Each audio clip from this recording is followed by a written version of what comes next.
Iba't iba ang ruta ng ating buhay. Minsan, tayo ay magsisimula pa lamang, papasok sa bagong karanasan. Minsan, tayo ay magtatapos na, uuwi ng may mga dalang bagong alaala. Iba't iba ang patutunguhan ng ating buhay. Ngunit, paano kung mayroon kang makasalubong na magbabago ng direksyon mo? Siya ba ang iyong magiging tahanan? Ang palagi mong uuwian?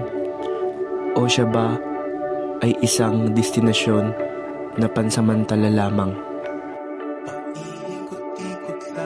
Nakakapagtaka ang pag-ibig. Paano masasabi kung tama o mali? Iisipin pa ba ang tingin nila? Malibang ikaw ang makasama?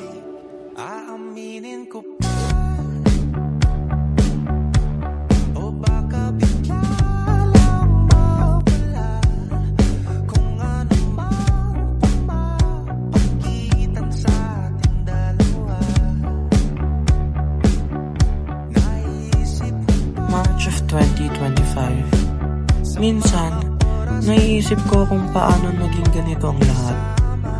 Parang simpleng simula lang, tapos bigla na lang naging sobrang komplikado. Unang yugto, pagkakakilanlan.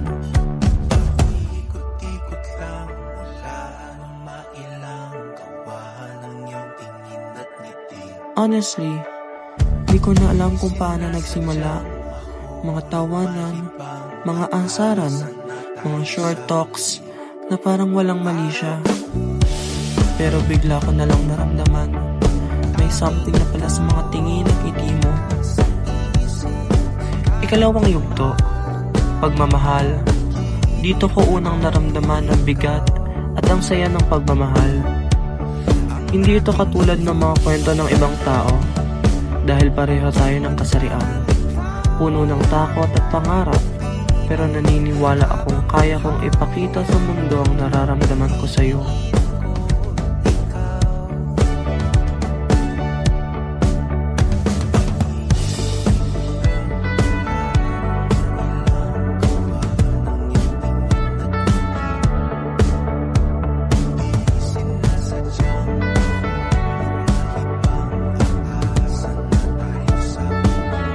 Hala!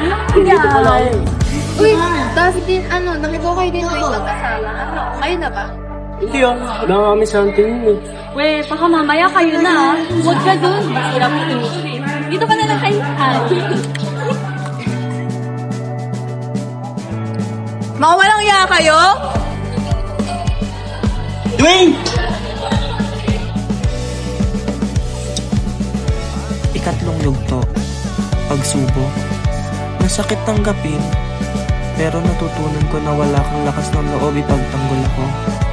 Nang magsimula kayong magbiruan ng kaibigan mo tungkol sa akin. Masakit. Ginusto kong magsalita ka para sa akin. Pero wala kang pakialam. Ikaapat na yugto, kasawian. Tanggap ko na, siguro hindi talaga tayo. Kinahiya mo ako, and I was just left there to fend for myself. Sa yugtong ito, natutunan ko na ang pagmamahal ay hindi palaging magaan at masaya. At least, alam ko na hindi lahat ng tao ay kaya kang ipaglaban. At hindi ito ang tamang oras para sa atin. Wait, usapan mo natin to. Hindi, Dustin! Hindi mo nga ako kayang ipagtanong sa harap na mga kaibigan mo eh! Hindi naman sa ganun. Pakinggan mo muna kasi ako. Malinaw yung narinig ko, Dustin! Tama na! Hindi mo kasi ako naiintindihan. Kanyang pagpaliwanag! Tapos na tayo. Okay na. Ayusin mo natin yun. Dwayne!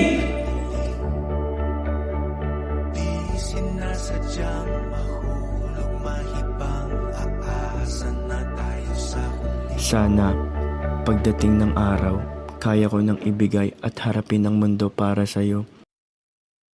Hanggang sa muli, Dustin. Hanggang sa susunod, Dwayne.